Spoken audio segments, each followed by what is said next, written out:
विधानसभा अध्यक्ष ने साफ कर दिया है कि मामले की अंतिम सुनवाई जून के पहले सप्ताह करेंगे। उसमें अपना निर्णय भी सुना देंगे। हालांकि मामला विधानसभा अध्यक्ष द्वारा तीनों निर्दलीय के इस्तीफे स्वीकार करने का है, लेकिन विधानसभा अध्यक्ष ने कहा कि तीनों निर्दलीय विधायकों द्वारा इस्तीफा स्वीकार करने से पहले ही भाजपा को ज्वाइन कर लिया था। ऐसे में इनके ऊपर दल बदल कानून लगता है और उसी का जवाब इनसे मांगा गया था। सत्ता पक्ष के विधायकों ने भी उनके दल बदल पर सवाल उठाए हैं, जिसको लेकर स्पीकर को शिकायत दी गई। उसको लेकर भी विधायकों से सवाल जवाब किए गए, जिसमें विधायकों ने भी माना है कि उन्होंने इस्तीफा स्वीकार होने से पहले ही भाजपा ज्वाइन कर ली थी। फिलहाल मामला चुनाव तक लटकता नजर आ रहा है। उसके बाद ही स्पीकर इसमें कोई बड़ा फैसला देंगे। विधानसभा अध्यक्ष द्वारा चुनावों के दौरान राजनीतिक मंच साझा करने को लेकर पूछे गए सवाल के जवाब में कुलदीप पठानिया ने कहा कि वो पहले कांग्रेस पार्टी के चुनाव चिन्ह पर जीतकर विधानसभा पहुंचे हैं।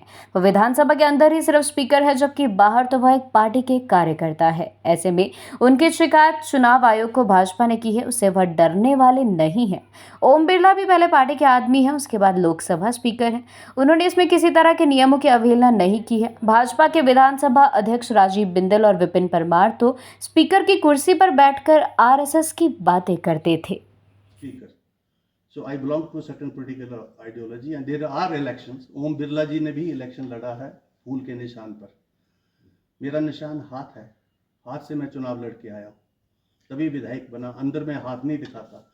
पर दो जो माननीय यहाँ पर रहे हैं स्पीकर, वो तो कुर्सी पर अंदर वाली विठल भाई पटेल की कुर्सी पर बैठकर बोलते थे हम तो आरएसएस से संबंधित है। We are proud to be member of the RSS, which was shocking state of affairs with mister Bindal and mister Parmar.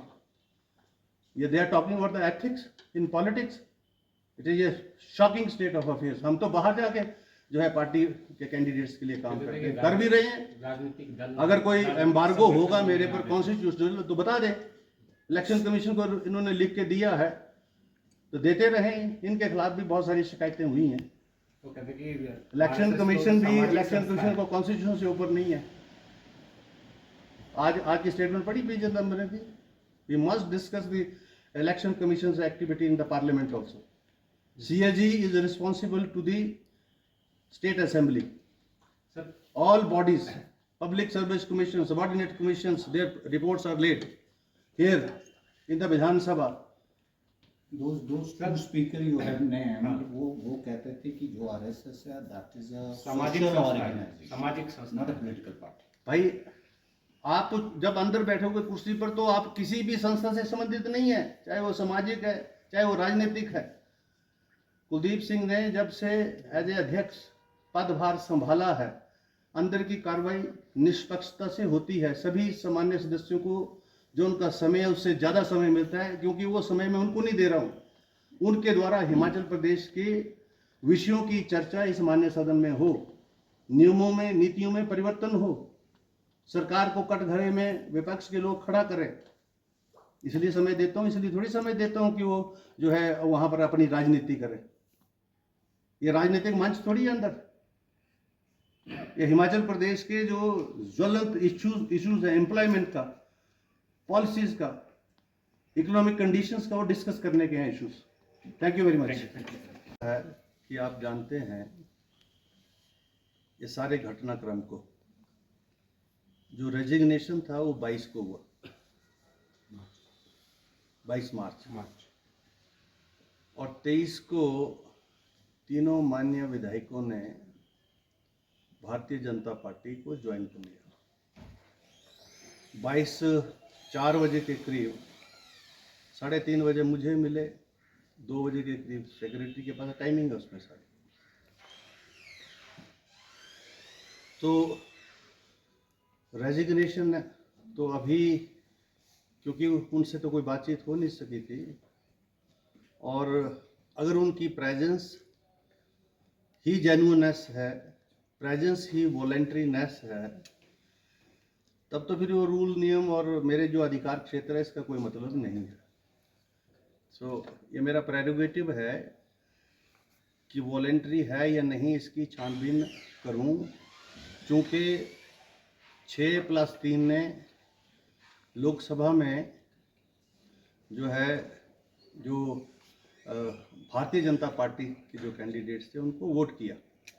तीनों का इकट्ठा वोट है।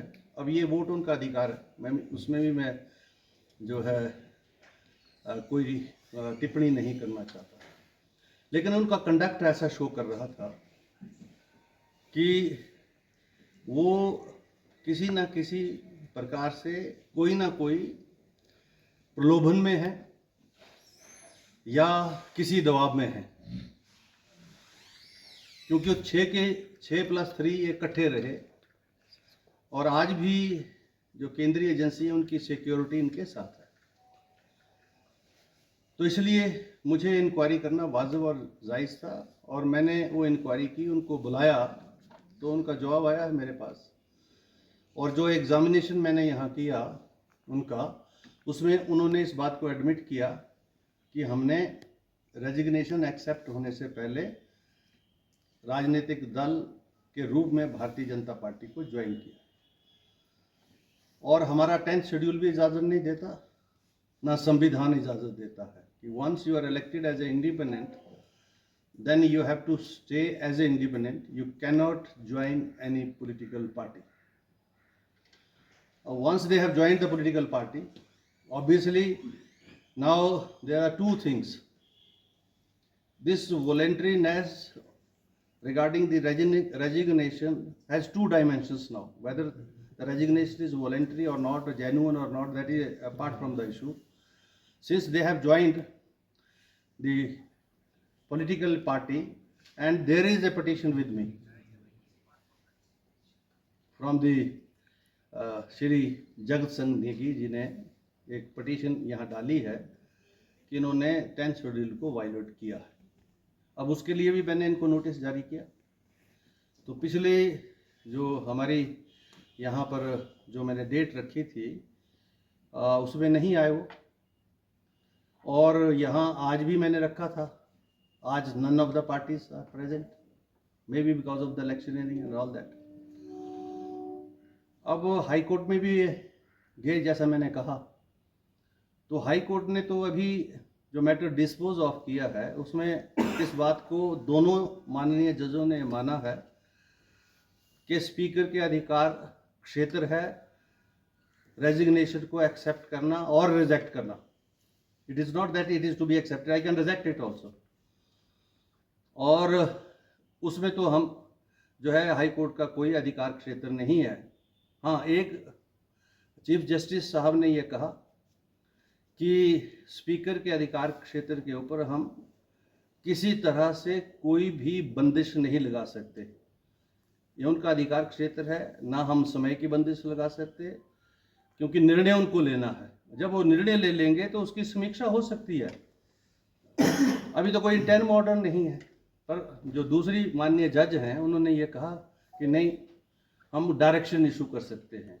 इसलिए दो डाइवर्जेंट व्यू पॉइंट जब हाई कोर्ट के जजेस में आया तो मैटर तीसरे को रेफर हुआ है। अब तीसरे माननीय जज सुनेंगे दोबारा से। 28 को मेरा ख्याल लगा है वो, क्योंकि हमारे क्लास केस है, 28 को लगा है। तो एक वो अलग से प्रोसीडिंग्स है, मेरी प्रोसीडिंग्स इंडिपेंडेंट है, मुझे कहीं से भी कोई मेरी प्रोसीडिंग्स के ऊपर स्टे नहीं है, ना किसी हाई कोर्ट का ना सुप्रीम कोर्ट का है। I can proceed.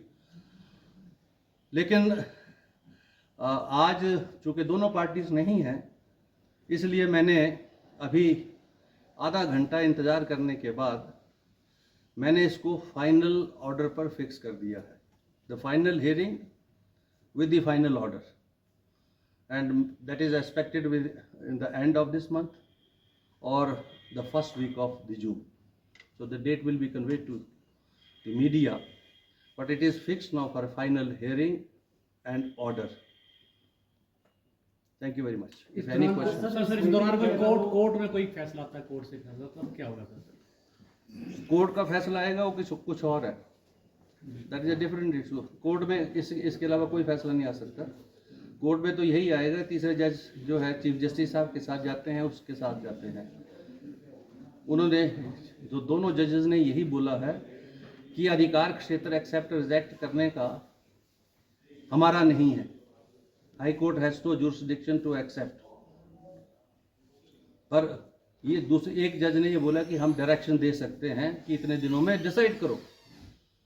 तो अभी तो डायरेक्शन जब आएगी तो देखेंगे, पर हमने जब फाइनली डिस्पोज ऑफ के लिए रख दिया है इसको लगा है, I may decide it by the end of May also, I can decide it in between also, but since the political parties they are in a campaign and both the parties they don't have time जो लग रहा है उनके conduct से, तो इसलिए मैंने तो अपना ऑर्डर करना है। सर क्या साधारण शब्दों में समझाएं जरा, एक मौका उनको दिया जाएगा अपना पक्ष रखने के लिए, ये सब मैं फाइनल जो है हियरिंग पर लगा दिया, दोनों पॉलिटिकल पार्टीज को मैं इन्फॉर्म कर दिया कि on such and such date this case will be finally disposed of from the Vidhan Sabha। फिर जुडिशियल स्क्रूटनी में जिसने जहाँ जाना है वो जा सकता है, उसका अधिकार क्षेत्र है। ये जो मैंने 6 का फैसला किया था तब भी मैंने यही कहा था कि मेरा फैसला जो है वो, क्योंकि सुप्रीम कोर्ट की बहुत सारी ऐसी जजमेंट्स हैं जिसमें उन्होंने कहा कि speaker while conducting in a quasi judicial manner, I have a 3 type of powers here inside the hall. No court can interfere inside. And listen to me. And when I sit here in the chamber, then I enjoy the executive powers and the powers which are entrusted upon me through the constitution as a quasi judicial powers also. And administrative powers are subject of judicial scrutiny and all those administrative powers also, because I am administrative head of the secretariat. Appointment, selection, seniority, termination, suspension, this is an independent secretariat. The speaker enjoys these all powers. So all these are subject of a judicial scrutiny. Likewise, quasi judicial, as the Supreme Court has held. Otherwise, these are the different domains. Speaker is a different domain. Lok Sabha Secretary is a different domain. Lok Sabha domain is different domain. Yes, tomorrow I am asking a question now. Any court where there is a pendency of the cases, certainly we can discuss all those pendency here. The law minister has to reply to that. Can we say to the court, okay, look here, these civil cases, criminal cases are pending in your courts for the last 20 years, and this pertains to the public at large of Himachal Pradesh. Why you have not decided this? Can we say that? No. We cannot say that. Likewise, we all are independent in our own affairs, and there is a check and balance on each and every body. Now the parliament has a power to impeach.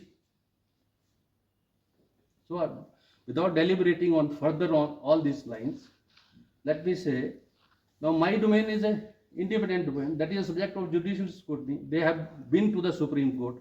No relief was granted in the Supreme Court. And now they have withdrawn the issue. And the Supreme Court has also commented, we knew it. So, my domain is a different. I am working under the Constitution. And it is an elected house. And I am an elected speaker of this house.